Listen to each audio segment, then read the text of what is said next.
ओम गणेशाय नमः। जय श्री कृष्ण। राधे राधे। प्यारे भक्तगणों, आज आप सभी श्रवण करेंगे बैसाख शुक्ल प्रतिपदा तिथि से लेकर पूर्णिमा तक सुनी जाने वाली सभी कथाएं एक साथ। पहले सुनेंगे गंगा माता और जमुना माता की कथा।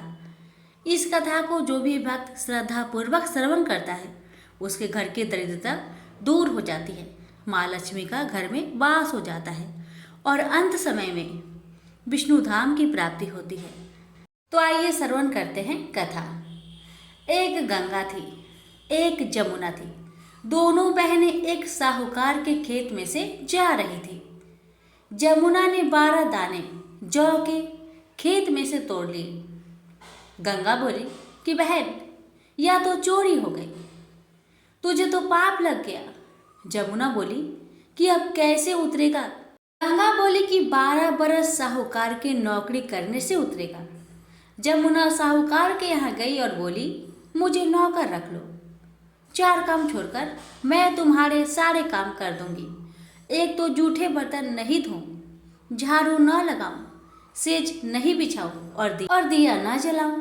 साहूकार ने उसे नौकर रख लिया। 12 बरस बाद कुंभ का मेला आया। साहूकारनी मेले जाने लगे। जमुना ने उन्हें एक सोने का टका दिया और बोली कि वहां मेरी बहन गंगा मिलेगी, उनको यह टका दे देना, कह देना बहन जमुना ने भेजा है। वह हाथ पसार कर गोरी गोरी बैया में हरी हरी चूड़ियां पहन कर ले लेगी। वो लोग वहां जाकर सोने का टका देने लगे तो गंगा ने हरी हरी चूड़ियां गोरी गोरी बैया हाथ पसार कर ले ली और बोली, मेरी बहन जमुना से कह देना कि अब तेरे 12 बरस पूरे हो गए, अब आ जाएगी। साहूकारनी घर आए। जमुना से बोले कि तेरी बहन बोली कि तेरे 12 बरस पूरे हो गए, तू आ जा। यह सुनते ही जमुना सहस्त्र जलधारा होकर बहने लगी। साहूकारनी को जब यह पता लगा कि जमुना माता हमारे सारे काम करती थी तो वे मुदे माथे पड़ गए और सोचने लगे कि अब हमारा पाप कैसे उतरेगा। उधर जमुना गंगा के पास गई तो गंगा ने पूछा कि तू साहूकारनी को धीरज बंद कराई है या नहीं। जमुना बोली कि मैंने तो कुछ भी नहीं कहा। गंगा बोली कि उनको धीरज बांध कर आ, नहीं तो उनको संतोष कैसे होगा। जमुना दोनों के सपने में आई, बोली कि तुम उदास क्यों हो। वो बोले कि हमने आपसे ऊंचा नीचा सब काम करवाया, अब हमारा पाप कैसे उतरेगा। जमुना बोली कि तुम्हारे कोई पाप नहीं लगा है, मैं तो अपना पाप उतारने आई थी। तुम्हारे खेत में से 12 दाने गेहूं के हमने तोड़ लिया था, इसलिए मुझे दोष लग गया था। तुम्हारे 12 साल काम करने से उतरा है, तुम उठो, तुम्हारे कोई दोष नहीं लगा। तुम्हारे खूब धन लक्ष्मी हो जाएगी और तुम्हारी मुक्ति हो जाएगी। हे जमुना माता, जैसे मुक्ति साहूकारनी को दी वैसे सबको देना, हमें भी, हमारे सारे परिवार को भी देना। प्रेम से बोलिए जमुना माता की जय, गंगा माता की जय। बहुत समय पहले की बात है। एक छोटी सी लड़की जो बैसाख नहाया करती थी। बैसाख का महीना पूरा हुआ तो सब बोली, गंगा जी जावे, जमुना जी जावे, हरिद्वार जावे। एक जनी बोली, मैं तो राई दामोदर भगवान जी मांगी। वो बोली, कैसे दिखते हैं राई दामोदर भगवान। तो वह कन्या बोली, मोर मुकुट, गल बैजंती, हाथ पीताम्बर, ऐसे है राई दामोदर भगवान। हाँ ऐसे हैं। घर गई, भगवान की रसोई बनाई, मंदिर में आई। आओ मेरे भगवान जी मो, मंदिर में भगवान नहीं है। मंदिर से बाहर शहर में गई, शहर से जंगल में गई, जंगल से पहाड़ों पर चढ़ गई। सुबह से शाम हो गई भगवान को पुकारते हुए। भगवान सोचने लगे, ये तो ऊपर से गिर के मरेगी तो मेरे नाम हत्या लगेगी, इसको दर्शन देना ही पड़ेगा। भगवान झट से ब्राह्मण का रूप धारण करके आए और बोले, चल बेटा, तेरा भगवान मैं हूँ, मुझे जिमा दे। वह बोली, तुम मेरे भगवान नहीं हो। तो ब्राह्मण बोले, तेरा भगवान कैसे दिखने में है? वह बोली, मेरे भगवान तो मोर मुकुट, गल बैजंती, हाथ पीतांबर, ऐसे है मेरे भगवान। तो ब्राह्मण बोले, ओ ऐसे है तेरे भगवान। अभी भगवान ने चतुर्भुज रूप दिखाया। लड़की बोली, हाँ आप ही हो मेरे भगवान। आगे आगे बावली भागी, पीछे पीछे भगवान आवे। भागी भागी संग सहेलियों के घर गई, मेरे घर मेरे भगवान आए। सब बोली, हाँ इसके घर में भगवान आए हैं। एक आधी जनी बोली, देखो तो सही इसके भगवान कैसे दिखते हैं। तो लड़की बोली, जिसके भाग्य में भगवान के दर्शन थे उन्होंने आकर भगवान के दर्शन पाए। हे राई दामोदर भगवान, जैसे उस छोड़ी को दर्शन दिए वैसे सबको दर्शन देना। कहते सुनते हुकारा भरते, सभी की मनोकामना को पूर्ण करना। प्रेम से बोलिए राई दामोदर भगवान की जय। अब श्रवण करेंगे बड़े ही पुण्यदायी कथा। ये कथा है तुलसी एवं शालिग्राम भगवान का महात्म्य कथा। इस कथा को जो भी भक्त श्रद्धा पूर्वक मन लगाकर श्रवण करता है उसके जन्म से लेकर मृत्यु तक की हुई पाप सब नष्ट हो जाती है और तुलसी माता की कृपा से उसके सभी मनोकामना पूर्ण हो जाती है। शिवजी बोले, नारद सुनो, अब मैं तुलसी का महात्म्य सुनाता हूँ, जिसे सुनकर मनुष्य जन्म से लेकर मृत्यु तक किए हुए पाप से छुटकारा पा जाता है। तुलसी माता का पत्ता, फूल, फल, मूल, शाखा, छाल, तना और मिट्टी आदि सभी पावन हैं। जिनका मृत शरीर तुलसी काष्ठ की आग से जलाया जाता है वे विष्णु लोक में जाते हैं। मृतक यदि आगमय गमन आदि महान पापों से ग्रस्त हो तो भी तुलसी काष्ठ की अग्नि से देह का दाह संस्कार होने पर वह शुद्ध हो जाता है। जो मृतक के संपूर्ण अंगों में तुलसी का काष्ठ देकर उसका दाह संस्कार करता है वह भी पाप से मुक्त हो जाता है। जिस व्यक्ति के मृत्यु के समय श्री हरि का कीर्तन और स्मरण हो तथा तुलसी की लकड़ी से जिसके शरीर का दाह किया जाए उसका पूर्ण जन्म नहीं होता। यदि दाह संस्कार के समय अन्य लकड़ियों के भीतर एक भी तुलसी का काष्ठ हो तो करोड़ों पापों से युक्त होने पर भी मनुष्य की मुक्ति हो जाती है। तुलसी की लकड़ी से मिश्रित होने पर सभी कष्ट पवित्र हो जाते हैं। तुलसी काष्ठ की अग्नि से मृत मनुष्य का दाह होता है। देख, विष्णु दूत ही आकर उसे बैंकुंठ में ले जाते हैं। यमराज के दूत उसे नहीं ले जा सकते। वह करोड़ों जन्मों के पाप से मुक्त हो भगवान विष्णु को प्राप्त होता है।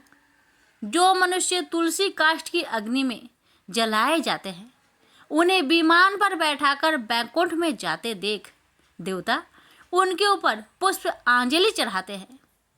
ऐसे पुरुष को देखकर भगवान विष्णु और शिव संतुष्ट होते हैं तथा श्री जनार्दन उसके सामने जाकर हाथ पकड़कर उसे अपने धाम में ले जाते हैं।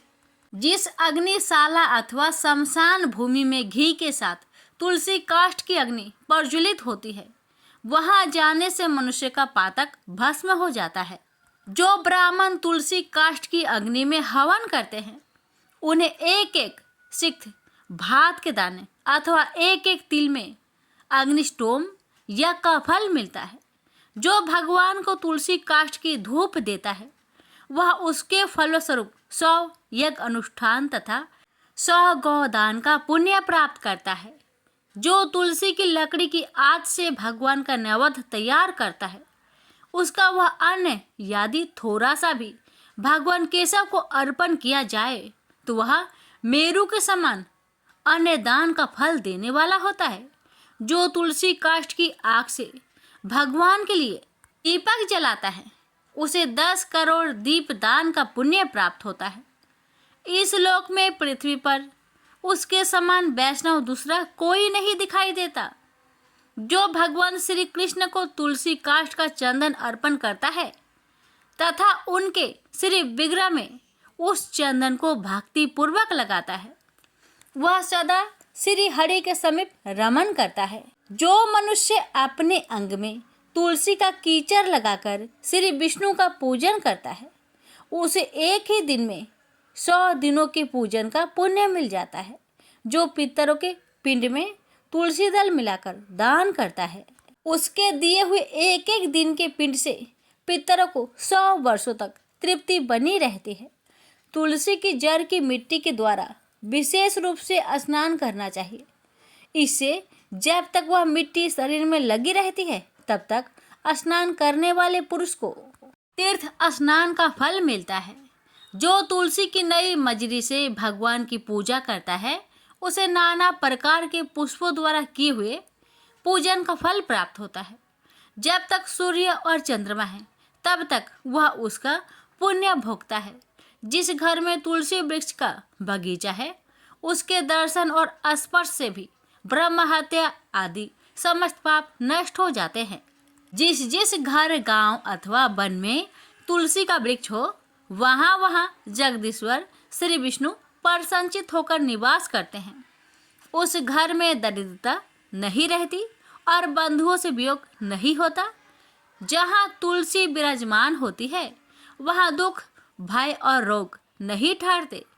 यो तो तुलसी सर्वत्र ही पवित्र होती है, किंतु पुण्य क्षेत्र में वे अधिक पावन मानी गई है। भगवान के समीप पृथ्वी तल पर तुलसी को लगाने से सदा विष्णुपद वैकुंठ धाम की प्राप्ति होती है।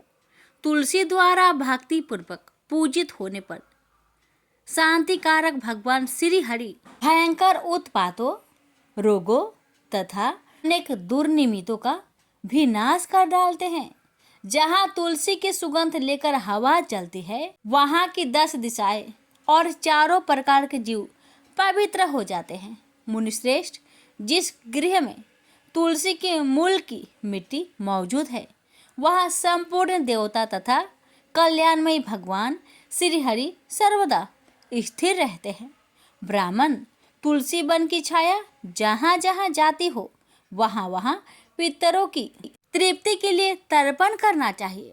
नारद, जहाँ तुलसी का समुदाय पड़ा हो वहाँ किया हुआ पिंडदान आदि पितरों के लिए अक्षय होता है। तुलसी की जड़ में ब्रह्मा, मध्य भाग में भगवान जनार्दन तथा मजरी में श्री रुद्रदेव का निवास है। इससे वह पावन मानी गई है। विशेषतः शिव मंदिर में यदि तुलसी का वृक्ष लगाया जाए तो उससे जितने बीज तैयार होते हैं उतने ही युगों तक मनुष्य स्वर्ग लोक में निवास करता है।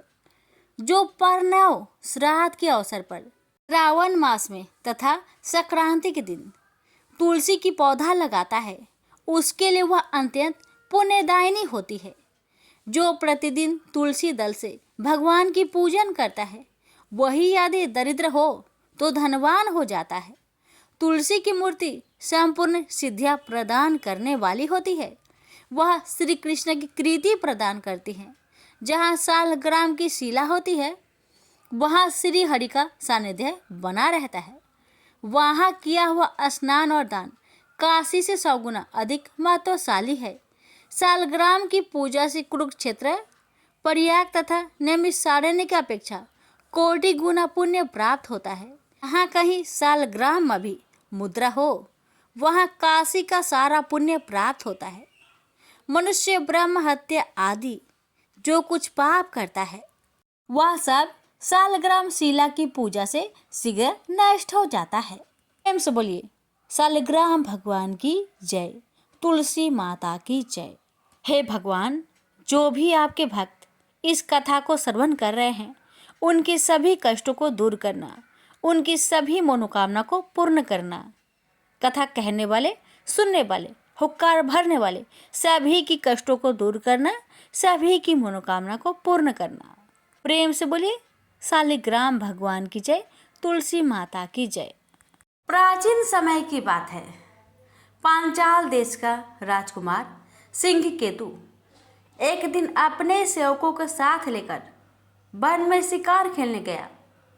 उसके सेवकों में से सब्बर नामक एक सेवक को शिकार की खोज में इधर उधर घूमते हुए एक टूटा फूटा शिवालय दिखाई पड़ा। उसके चबूतरे पर एक शिवलिंग पड़ा था जो टूटकर जलहरी से सर्वथा अलग हो गया था। सबर ने उस मूर्तिमान सौभाग्य की तरह उठा लिया।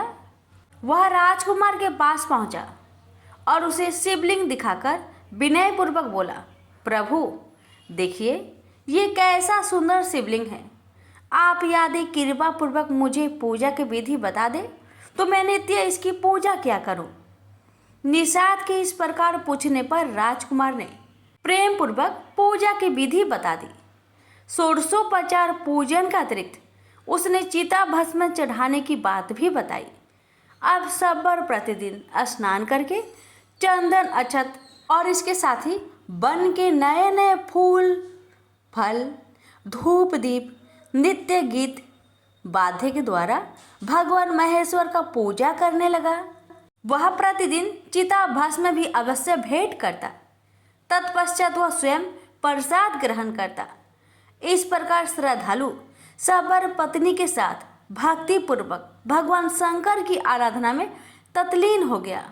एक दिन जब सबर पूजा के लिए बैठा तो देखा कि पात्र में चिता भस्म तनिक भी शेष नहीं है। उसने बड़े प्रयत्न से इधर उधर ढूंढा पर उसे कहीं भी चिता भस्म नहीं मिली। तब उसने अपनी पत्नी से चिता भस्म के बारे में पूछा। साथ ही उसने ये भी कहा कि यदि चिता भस्म नहीं मिले तो पूजा के बिना मैं अब क्षण भर भी जीवित नहीं रह सकता। उसकी पत्नी ने उसे चिंतित देखकर कहा, नाथ घबराइए मत, एक उपाय है। यह घर तो पुराना हो ही गया है, मैं इसमें आग लगाकर उसी में प्रवेश कर जाती हूँ। इससे आपकी पूजा के निमित्त पर्याप्त चिता भस्म तैयार हो जाएगी। बहुत वाद विवाद के बाद सबर भी उसके प्रस्ताव में सहमत हो गया। सबरी ने स्वामी की आज्ञा पाकर स्नान किया और उस घर में आग लगाकर अग्नि की 3 परिक्रमा की। पति को नमस्कार किया और सदाशिव भगवान का हृदय में ध्यान करती हुई अग्नि में घुस गई। वह क्षण भर में जलकर भस्म हो गई। फिर सबर ने उस भस्म से भगवान भूतनाथ की पूजा की। सबर को कोई विषाद तो था नहीं। अपने स्वभाव जैसा पूजा के बाद वह प्रसाद देने के लिए अपनी स्त्री को पुकारने लगा। स्मरण करते ही वह स्त्री तुरंत आकर खड़ी हो गई। अब सबर को उसके जलने की बात याद आई। आश्चर्यचकित होकर उसने पूछा, तुम और यह मकान तो सब जल गए थे, फिर ये सब कैसे हुआ? सबरी ने कहा, आग में मैंने जैसे घुसा मुझे ऐसे लगा कि जैसे मैं जल में घुस रही हूँ। आधे क्षण तो मुझे प्रगाढ़ निद्रा सी विदित हुई और अब जागी हूँ। जागने पर देखती हूँ तो यह घर भी पूर्वतः खरा है। अब प्रसाद के लिए यहाँ आई हूँ। निषाद दंपति इस प्रकार बातें कर ही रहे थे कि उनके सामने एक दिव्य विमान आ गया। उस पर भगवान के 4 गण थे। उन्होंने जैसे ही उन्हें स्पर्श किया और विमान पर बैठाया, उनके शरीर दिव्य हो गए। वास्तव में श्रद्धायुक्त भगवान को आराधना का ऐसा ही महात्म्य है। वो भी भक्त इस कथा को श्रद्धापूर्वक श्रवण करता है, उसे शिवधाम की प्राप्ति होती है। प्रेम से बोलिए उमापति शंकर भगवान की जय। कौशिक नाम का ब्राह्मण वन में वृक्ष के नीचे मंत्र पाठ कर रहा था। तभी वृक्ष के ऊपर बैठी हुई किसी बगुली ने उस पर बीट कर दी। मुनि ने क्रोध से उसकी ओर देखा तो वह बगुली भस्म होकर नीचे गिर पड़ी। वह ब्राह्मण अपने उस क्रोध से कुछ क्षुब्ध होकर भिक्षा के लिए गांव में गया। वहां उसके भिक्षा देही का उच्चारण करने पर घर की पत्नी ने कहा, ठहरो, और यह कहकर वह थक कर तुरंत आए हुए अपने पति की सेवा में लग गई। ब्राह्मण को छोड़कर उसने पहले अपने पति को पाद्य आचमनीय आसन आहार आदि दिए और फिर ब्राह्मण का स्मरण आने पर भिक्षा लेकर आई। ब्राह्मण ने तमक कर कहा, तुमने मुझे इतनी देर क्यों ठहराया? पतिव्रता ने उसका भाव समझकर कहा, आप मुझे क्षमा करें, मेरे लिए मेरा पति ही महान देवता है। उसे क्षुधित और शांत जानकर मैंने पहले उसकी शुश्रूषा की है। मैं ब्राह्मणों का अपमान नहीं करती, केवल पति शुश्रूषा को अपने लिए सर्वोत्तम धर्म मानती हूँ। हे द्विजवर, मेरे ऊपर क्रोध मत करो। मैं वह बगुली नहीं हूँ जो तुम्हारे देश से दग्ध हो जाऊं। क्रोध मनुष्य का भारी शत्रु है। जो क्रोध और मोह को जीत लेता है वो सत्य बोलता है, जितेंद्रिय है, कष्ट पाने पर भी प्रतिहिंसा नहीं करता। उसे ही देवों ने ब्राह्मण कहा है। हे भगवान, ज्ञात होता है कि आप धर्म का तत्व नहीं जानते, इसलिए आप वहाँ जाइए जहाँ मिथिला में माता पिता को शुश्रूषा करने वाले सत्यवादी जितेंद्रिय धर्मव्याध रहता है। वह आपको धर्म सिखाएगा। पतिव्रता के वचन सुनकर ब्राह्मण सन्नाटे में आ गया, विशेषकर उस बगुली वाली बात से। वह मिथिला में धर्मव्याध के पास पहुंचा। व्याध ने देखते ही उसका स्वागत किया और कहा, आइए ब्राह्मण, तो आपको उस पतिव्रता ने भेजा है। वह उसे अपनी दुकान से घर ले गया। उसका स्वागत सत्कार करके व्याध ने उससे स्वधर्म की चर्चा की और व्याख्या करते हुए बोला, मांस बिक्री मेरा कुलोचित कर्म है। जो पिता पितामह से मुझे प्राप्त हुआ है मैं उसी का पालन करता हूँ। अपने वृद्ध माता पिता की शुश्रूषा करता हुआ सत्य बोलता हूँ।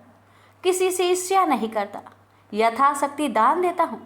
अतिथि और भृत्यों को भोजन कराकर अवशिष्ट भाग स्वयं खाता हूँ। कृषि, गुर्छा और वाणिज्य ही लोक का जीवन है। दंड, नीति और त्रयी विद्या से ही लोक व्यवहार चलता है। राजा का स्वधर्म प्रजा का पालन करना है। सब लोग स्वधर्म में निरत रहते हैं, तभी लोक व्यवहार सुरक्षित रहता है। मैं स्वयं प्राणी हिंसा नहीं करता। इस समय धर्म के रूप में कितने ही अधर्म घास फूस से ढके हुए कुओं के समान लोक में फैले हैं। वो इंद्रिय दमन और पतिव्रता का प्रलाप धर्म के नाम से करते हैं, किंतु वे शिष्टाचार से शून्य हैं। इस प्रकार व्याध ने सर्वप्रथम पुराणों को उदाहरण देकर उस दृष्टिकोण की व्याख्या की, जिसमें स्थिति भेद से प्रत्येक व्यक्ति के लिए स्वकर्म ही सबसे बड़ा धर्म कहा गया है। कसाय वस्त्र पहनकर जीवन की समस्या का समाधान करने का जो सार्वजनिक मोह धार्मिक रूप में फैला हुआ था, स्वधर्म पालन का आग्रह उसी का प्रत्युत्तर था पतिव्रता स्त्री की कहानी। अब श्रवण करेंगे बैसाख मास की कथाओं का। बहुत समय पहले की बात है। किसी गांव में एक बहुत ही मेहनती भाभी रहती थी। उस भाभी का एक ननद भी था। भाभी अपनी ननद से बहुत प्यार करती थी। मरते वक्त उसकी सास ने उससे कहा था कि बहू, मेरी बेटी का ख्याल रखना, उसे अपने बच्चों की तरह प्यार करना। बहू ने अपनी सास को वचन दिया था और इस वचन को वो बहुत अच्छे से निभा भी रही थी। वो अपनी ननद का खूब ख्याल रखती थी और उसे हर समय अपने साथ रखती थी। भाभी की कोई संतान नहीं था। एक समय बैसाख का महीना आया तो भाभी हर रोज सुबह जल्दी घर का सारा कामकाज करने के बाद स्नान करके साफ वस्त्र पहनकर पूजा पाठ करती थी। और कुछ दूरी पर ही पीपल का एक पेड़ था, वह सींचने भी जाती थी। ननद भी उसके साथ साथ पीपल में जल चढ़ाने जाती थी। पीपल की पूजा करके भाभी हाथ जोड़कर कहती, हे पीपल देवता, मुझे एक पुत्र दे। अब ननद को कुछ समझ में नहीं आ रहा था कि वह पीपल देवता से क्या मांगे। मन ही मन बहुत सोच विचार करके उसने मन में सोचा, क्यों नहीं, जो मेरी भाभी मांग रही है वही मैं भी मांग लूं। अब क्या था, ननद ने हाथ जोड़कर पीपल देव से प्रार्थना करी, हे पीपल देवता, जो भाभी मांग रही है मुझे भी वही दे। इसी तरह दोनों रोज पीपल की पूजा करने और जल चढ़ाने जाती रहती थी। देखते ही देखते बैसाख का महीना पूरा होने को आया। पीपल के देवता दोनों ननद भाभी की पूजा से बहुत प्रसन्न थे। उन्होंने भाभी को पुत्र प्राप्ति का वरदान दिया, परंतु ननद के लिए वह सोचने लगे, कि इसे पुत्र का वरदान कैसे दूं? यह तो अभी कुंवारी है। परंतु उसके बार बार ऐसा वरदान मांगने पर पीपल देवता ने उसे भी पुत्र रत्न का वरदान दे दिया। कुछ समय बाद भाभी गर्भवती हो गई और ननद को एक फलक पड़ गया। 9 महीने बाद भाभी को एक पुत्र प्राप्त हुआ और ननद को उस फलक से एक पुत्र उत्पन्न हुआ। जब भाभी ने ननद के पास वह बच्चा देखा तो वह बहुत परेशान हो गई। उसके पूछने पर ननद उसे पीपल देव के वरदान की सारी बात बता दी। भाभी को अब कुछ समझ नहीं आ रहा था कि वह क्या करे, क्योंकि अगर किसी को भी यह बात पता चल गई तो सारे गांव में उसकी बहुत बदनामी होगी। कुछ समय सोचकर भाभी बोली, तुम इसके बारे में किसी को कुछ मत कहना। मैं सबको कह दूंगी कि मेरी जुड़वा पुत्र हुए हैं। उसने यह बात अपने पति को भी नहीं बताई। एक दिन भाभी कुएं से पानी लेने जाने लगी तो ननद को बोली, बच्चों का ख्याल रखना, मैं पानी लेकर आती हूँ। ननद बच्चों को सुला रही थी, तभी उसका बच्चा जोर जोर से रोने लगा। उसने उसे गोद में उठाकर चुप कराती हुई बोली, बिना बाप के कंधे वाले बोल, तू कहाँ से आया? यह बात वो बार बार कहती जा रही थी। उसी समय उसका भाई वहां आ गया और उसने सारी बात सुन ली। जब उसकी पत्नी पानी लेकर वापस आई तो वो उससे पूछने लगा कि बहन ऐसा क्यों कह रही थी। पहले तो वो उसे टालने लगी, लेकिन फिर वह नाराज हो गया और बोला, देखो मुझे सारी बात सच सच बताओ, मुझसे कुछ भी ना छुपाना। तब भाभी ने सारी बात अपने पति को बता दी। यह सुनकर भाई बहुत परेशान हो गया और कहने लगा, यह तुम क्या कह रही हो? अब हम क्या करेंगे? इस बात से मेरी बहन की बहुत बदनामी होगी। उससे कौन शादी करेगा? ऐसा कहकर उदास मन से वो उस बच्चे को लेकर पीपल देव के पास गया और बोला, हे पीपल देव, ये आपने क्या किया? मेरी बहन तो नादान थी, लेकिन आप तो सब जानते थे, फिर आपने ऐसा वरदान क्यों दिया? अब यह बच्चा आप ही संभालिए। ऐसा कहकर भाई ने उस बच्चे को पीपल के चबूतरे पर रख दिया। तभी पीपल का पेड़ के 2 हिस्से में बदल गया और वह बच्चा पीपल के पेड़ में समा गया। इसी के साथ पीपल के चबूतरे पर दरार पड़ गई। धीरे धीरे समय बीतता गया। एक बार भाई भाभी ने अपने घर में हवन करवाना चाहा, तभी गांव वालों को बुलवाया। पंडित ने हवन करना शुरू किया, लेकिन हवन की अग्नि जल ही नहीं रही थी। खूब घी डाला गया, खूब प्रयास किया गया, परंतु हवन में अग्नि प्रज्वलित नहीं हुई। सभी लोग चिंतित हो गए। तब कुछ बड़े बुजुर्ग बोले, कहीं ऐसा तो नहीं कि कहीं तुम किसी महान व्यक्ति बहन भतीजे को भूल रहे हो? तो वह बोला, नहीं, मैं तो किसी को भी नहीं भूला, मैंने तो सभी को बुलाया है। बहुत कोशिशों के बाद भी हवन की अग्नि प्रज्वलित नहीं हुई। तभी पास ही के आश्रम में से एक सभी वेदों के ज्ञाता संत महात्मा को बुलवाया गया और उन्हें सारी बात बताई गई। तब उन्होंने अपनी आंखें बंद करे और बोले, तुमने अपने भांजे को नहीं बुलाया, इसलिए हवन की अग्नि प्रज्वलित नहीं हो रही है। भाई बोला, मेरा तो कोई भांजा नहीं है। तब वे महात्मा बोले, वही भांजा जिससे तुम पीपल को सौंप आए थे। तब भाई ने सारी बात गांव वालों को बता दी। तो गांव वाले बोले, इससे तुम क्यों शर्मिंदा होते हो? ये तो पीपल देव का आशीर्वाद है। तभी सब गांव वाले ढोल नगाड़े और बाजे के साथ पीपल के पेड़ के पास गए और प्रार्थना करने लगे। तभी पीपल का पेड़ फिर से 2 हिस्सों में बट गया और पीपल के पेड़ से वह बच्चा बाहर आ गया। सभी गाजे बाजे के साथ बच्चे को लेकर वापस घर आए और हवन शुरू किया। इस बार हवन की अग्नि प्रज्वलित हो गई और उस आग की लौ खूब ऊंची गई।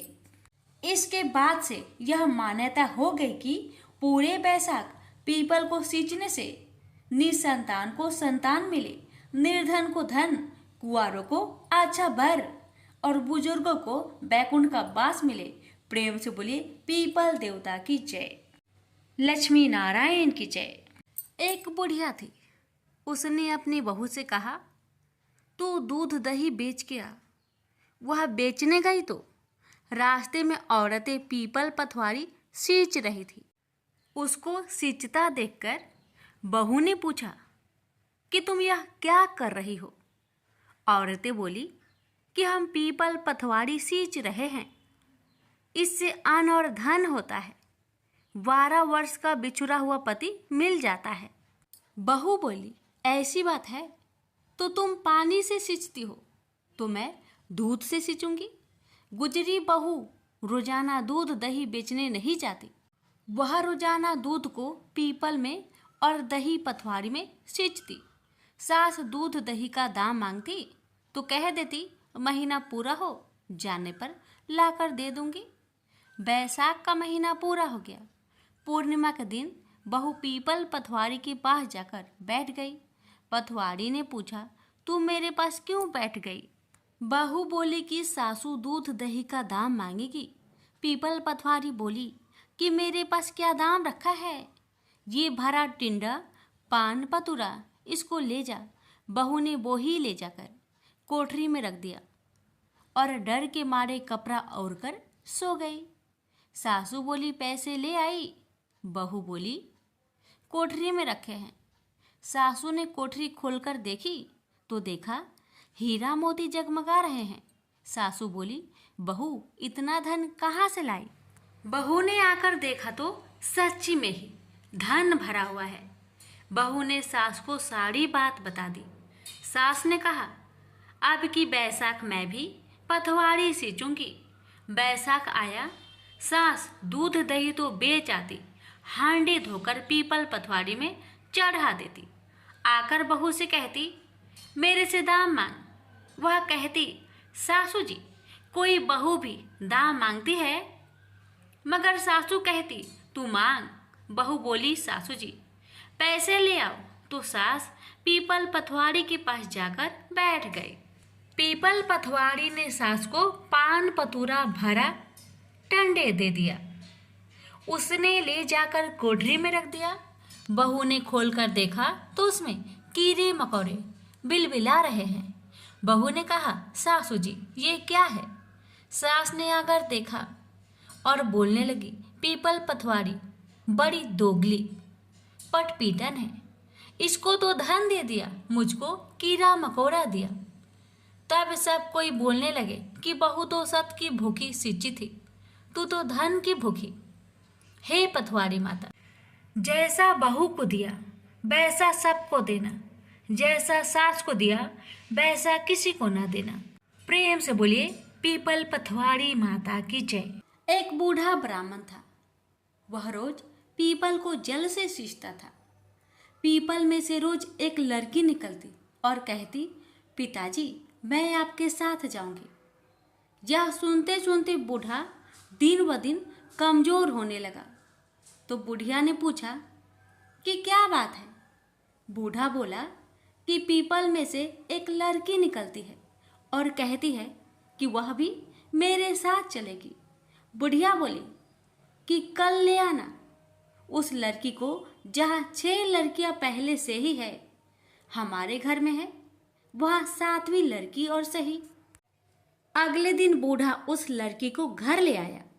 घर लाने के बाद बूढ़ा ब्राह्मण आटा मांगने गया तो उसे पहले दोनों की अपेक्षा आज ज्यादा आटा मिला था। जब बुढ़िया वह आटा छानने लगी तो लड़की ने कहा कि लाओ माँ, मैं छान देती हूँ। जब वह आटा छानने बैठी तो पारात भर गई। उसके बाद माँ खाना बनाने जाने लगी तो लड़की बोली कि आज रसोई मैं जाऊंगी। तो बुढ़िया बोली कि ना, तेरे हाथ जल जाएंगे। लेकिन लड़की नहीं मानी और वह रसोई में खाना बनाने गई तो उसने तरह तरह के 3600 व्यंजन बना डाले और आज सभी ने भरपेट खाना खाया। इससे पहले वह आधा पेट भूखा ही रहते थे।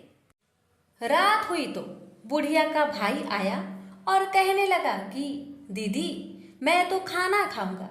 बुढ़िया परेशान हो गई कि अब खाना कहाँ से लाएंगे। लड़की ने पूछा कि क्या बात है माँ। उसने कहा कि तेरे मामा आया है और रोटी खाएगा, लेकिन रोटी तो सबने खा ली है, अब उसके लिए कहाँ से लाऊंगी।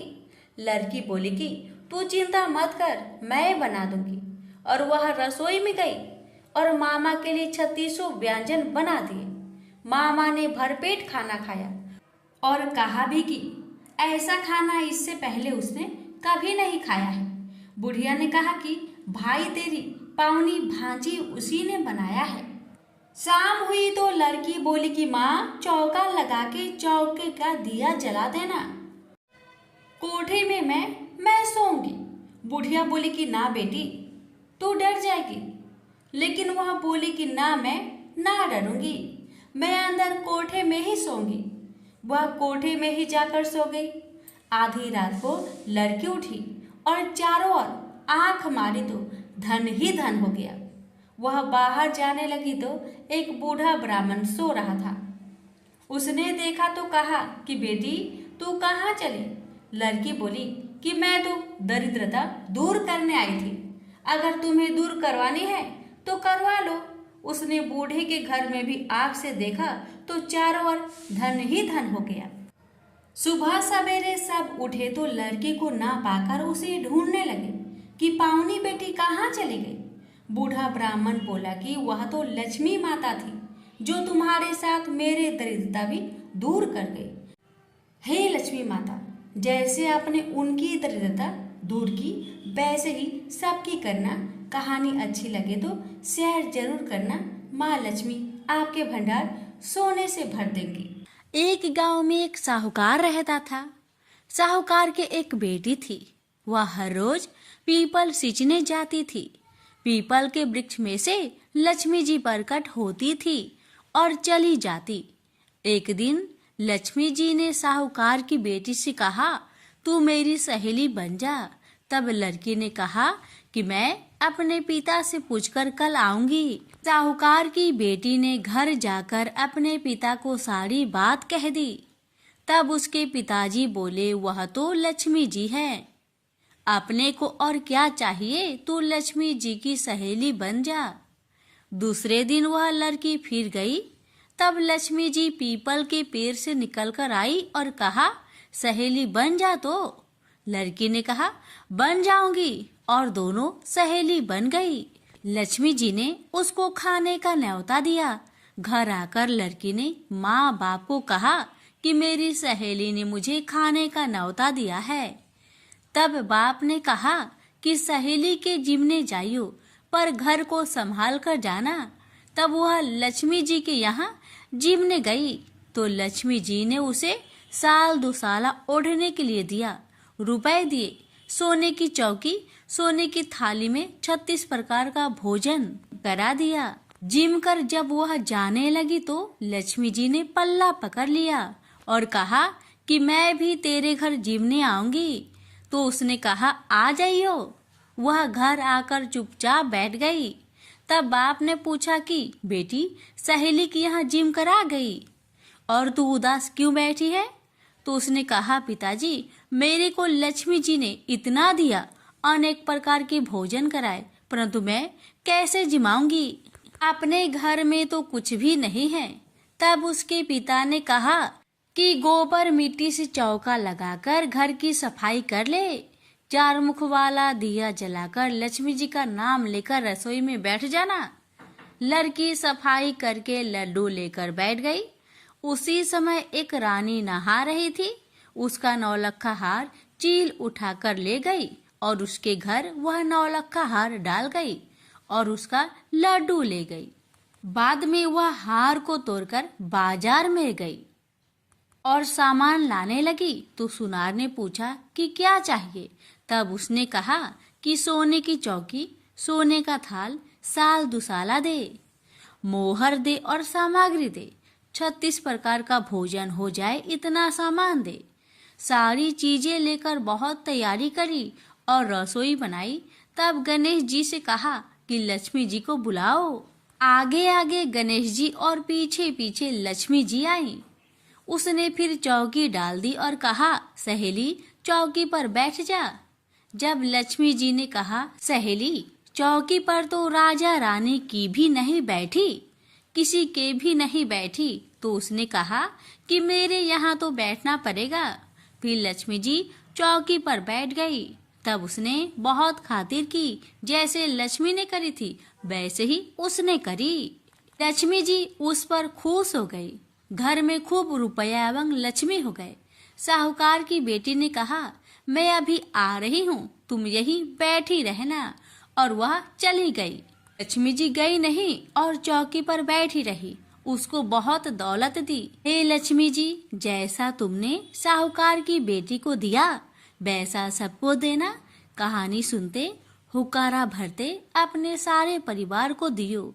पीहर में देना, ससुराल में देना, बेटे पोते को देना। हे लक्ष्मी माता, सबका कष्ट दूर करना, दरिद्रता दूर करना, सबकी मनोकामना पूर्ण करना। प्रेम से बोलिए लक्ष्मी माता की जय, गणेश महाराज की जय।